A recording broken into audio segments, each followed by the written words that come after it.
universe? A lot of people call it God.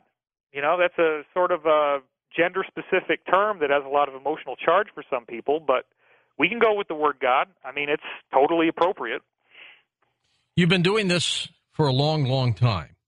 Are you getting answers? Absolutely. I have a dream practice, and I'm celebrating 21 years of sobriety and getting my dreams every morning, as I said, on September 22nd. And I can't tell you how many times I've had incredibly accurate dreams of future events before they happen. It's happened so many times that anybody who is a skeptic, you just have to have compassion for them because they haven't had the experience.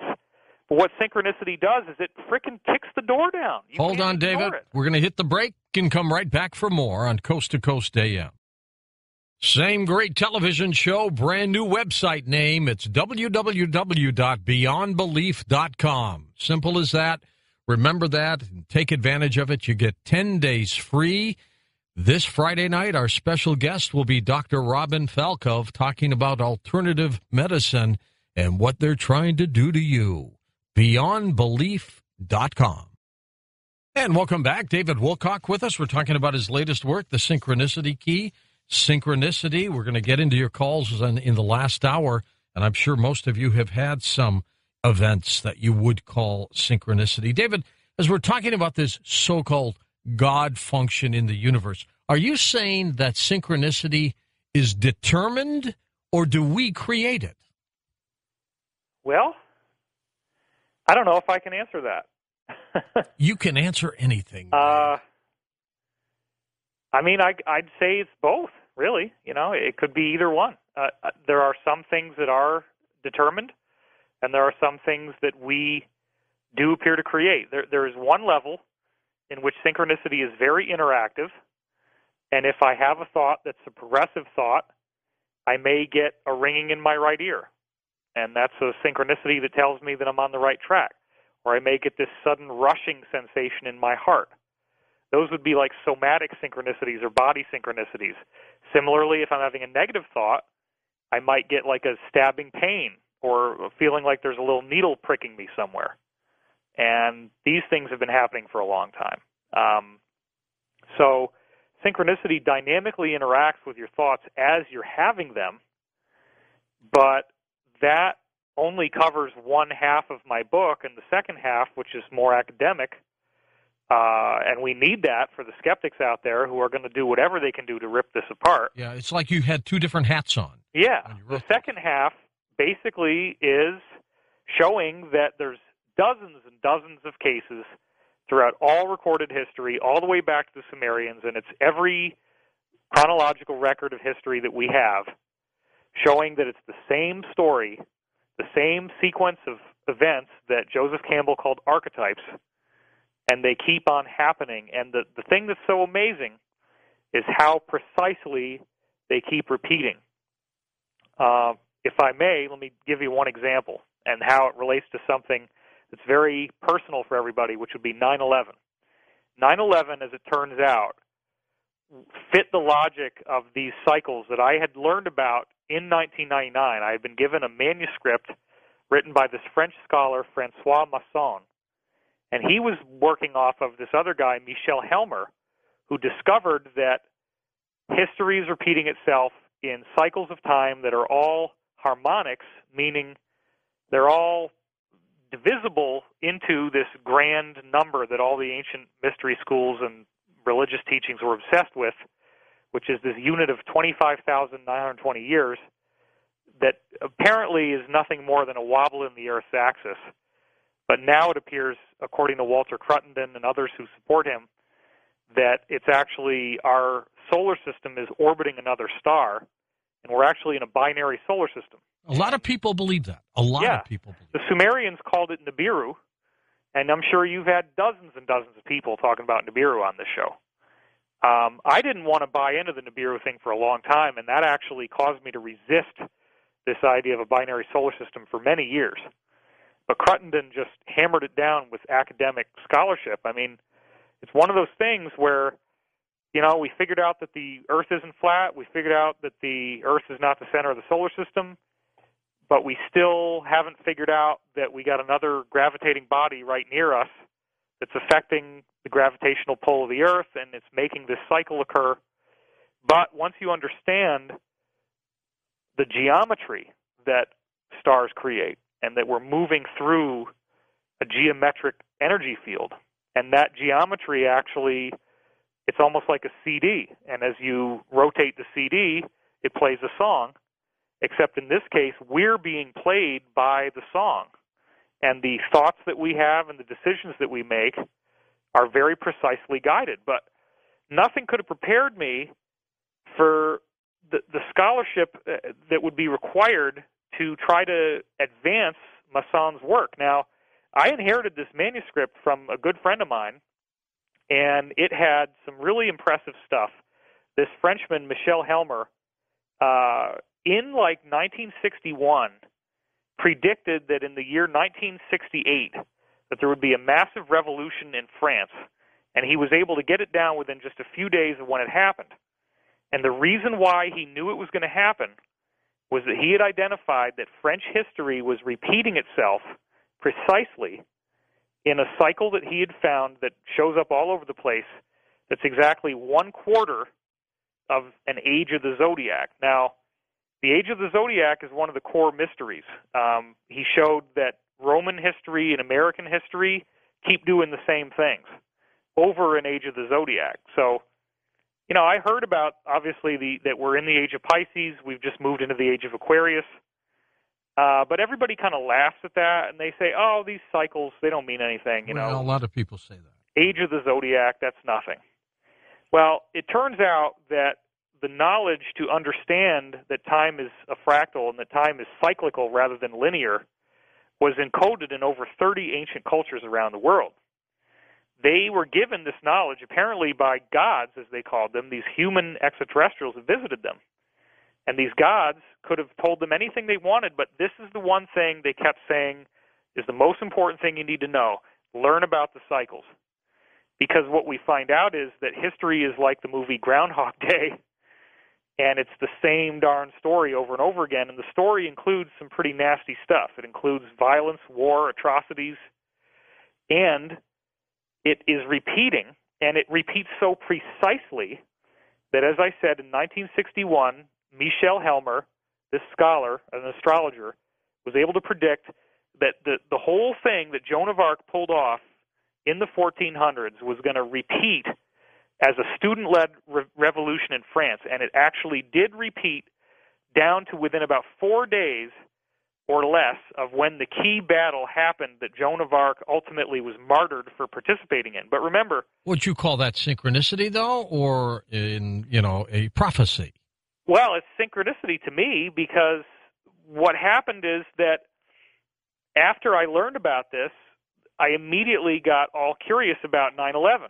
And I said, okay, if this guy is right, if history can repeat itself so precisely that you're only a few days off over this 539-year gap, that Jesus refers to it in the Bible by saying you must forgive your brother 7 times, 77 times. Well, 7 times 77 is 539, which is the cycle that he says this is all happening with. It's almost exactly 540, 1 year off, and 540 is exactly 1/4 of an age of the zodiac at 2001 or 60 years.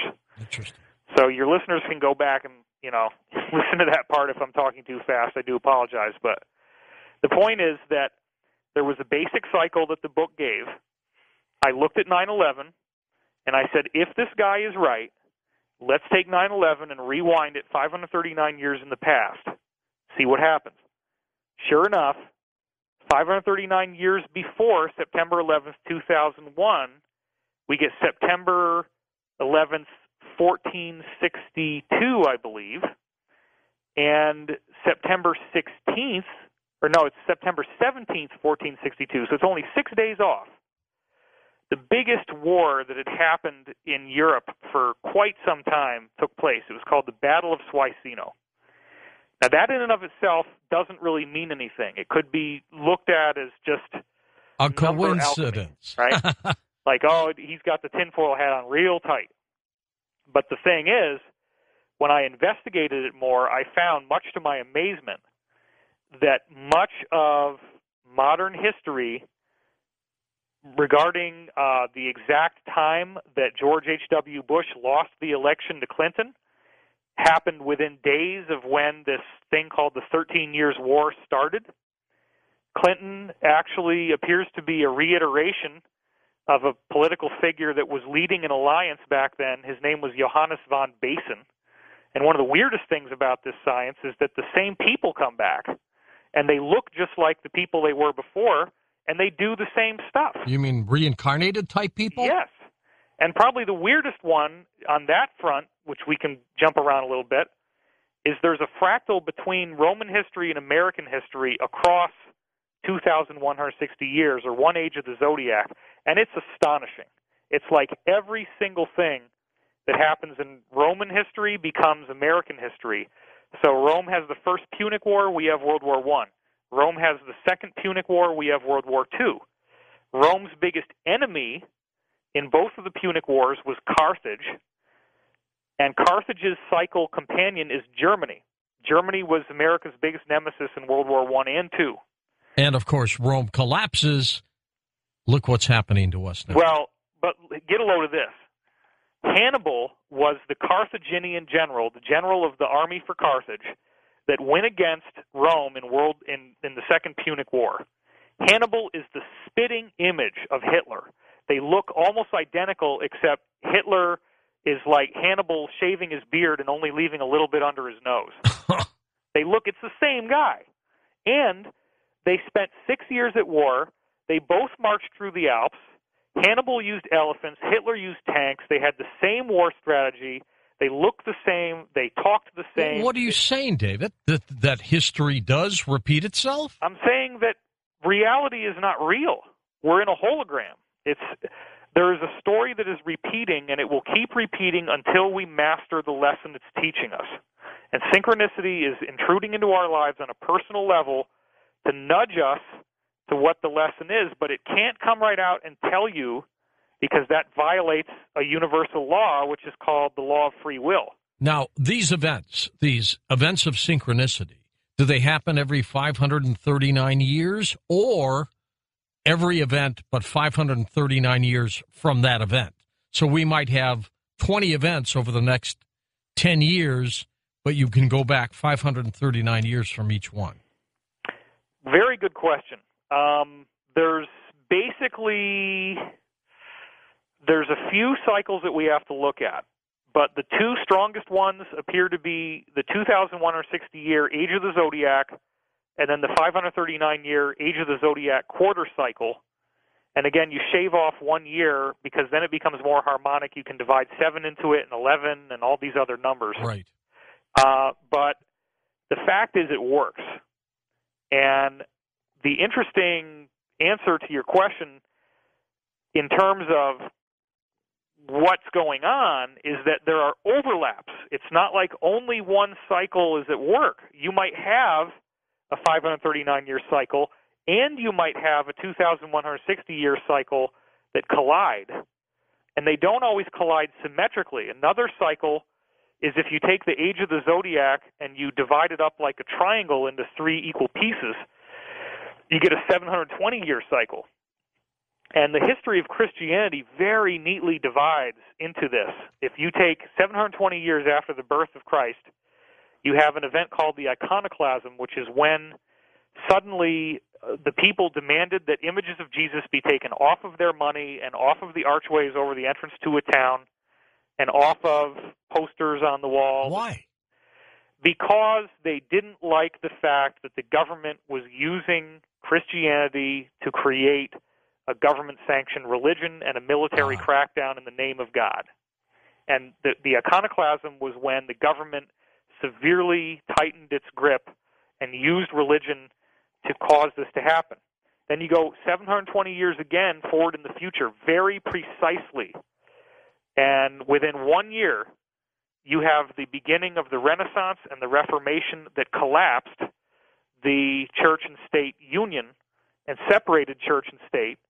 and it collapsed the stricture over the Bible, where you couldn't read the Bible. You could only have it read to you in a liturgy at church. And it also led to the development of science, which up until that point had been literally kept under martial law by the government, which was the church. The church would not allow you to develop scientifically, and that all broke down on this 720-year cycle.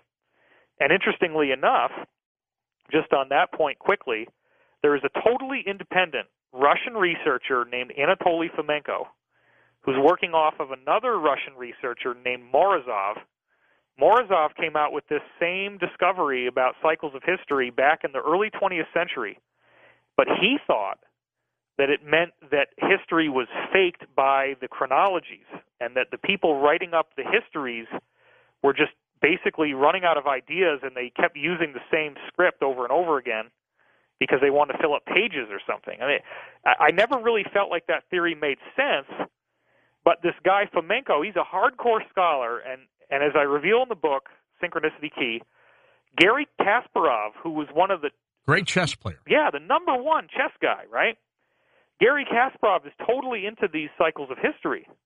He says there is something here that is very profound and requires our attention because all of written history is doing this. And what I show is that the biggest cycles that Fomenko found, there's a series of 4 of them, and it's in a big graph towards the end of of the book. And all 4 of these cycles are almost or exactly 720 years apart from each other. So the 720-year cycle that these French guys talked about, which is exactly 1/3 the age of the zodiac, was independently discovered by a totally separate guy who had no idea that it was connected to ancient mystery teachings or cycles of history that were predicted by the gods or any of that stuff. He thinks that it's all people that were messing around with the history books because they were bored and they wanted to fill up pages or something. Well, let's assume that's all correct, David. And we have these kinds of cycles with events occurring, similar events. Again, though, is it us? Are we the ones developing this? Or is there some other force doing this to us? Well, okay, it's an interesting question. Or is that I don't know answer? Well, the question in and of itself is based in Cartesian logic, which says that there is an I and a them. And the new science says there's only identity. The whole universe is awareness. It's all one. That's all you get is one consciousness, and it's bifurcated itself so many times that we have this illusion of a personality and a separate identity, and that's what we're meant to have to grow from. Like the Arthurian Grail legend. King Arthur, when he finds the Holy Grail and he's able to pull the sword out of the stone, that represents that he's the master of both worlds. And what he finds out is that as the king, he is the master of the forest. The health of his psyche is the health of the land, and he is an embodiment of the land and vice versa. And that's what an effective leader has to realize. And apparently Jesus, came to the same thing. Great master teachers, they break down that wall of identity. And most of us, unfortunately, or fortunately, depending on how you look at it in cosmic terms, we are not yet at that point where we realize that we are, in fact, just one point of a greater awareness. And so we're therefore living in amnesia. But the way I take it from you, if I'm reading you right, is that we're the ones creating this. Yeah, you just got to be really expansive in how you define we. That's right. Everything, I guess. Because ultimately what we show in the book is that the path of Jesus is an embodiment of the galactic mind. When the Bible says God the Father and God the Son, that actually means the universe as an intelligent creator and the galaxy as an intelligent creator. The galaxy has a mind. It has a personality. There's science that proves that, where, when you're in alignment with the center of the galaxy on Earth, your psychic ability goes up by 430%. That happens once a day at 13 hours and 30 minutes local sidereal time. So galactic alignment directly affects your consciousness because the galaxy is you. And so Jesus apparently figured that out. And he said this very interesting statement. He goes, somebody asks him, and I think it's in Matthew, they say, how many times should I forgive my brother if I've sinned against him? And Jesus says, forgive him 7 times, 77 times. Now, why in the heck would he say that? Well, it also says that he only speaks in parables. He never comes out with anything direct. It's always encrypted. And if you break the encryption, he's talking about this 539-year cycle, I believe. And what's so fascinating is that the end of the cycle is here, and the nemesis, the planetary global nemesis, the Illuminati, whatever you want to call them, will be defeated as we go through this. Hold on, David. We're coming back. Can't believe we've already gone through an hour already. More coming on Coast to Coast AM.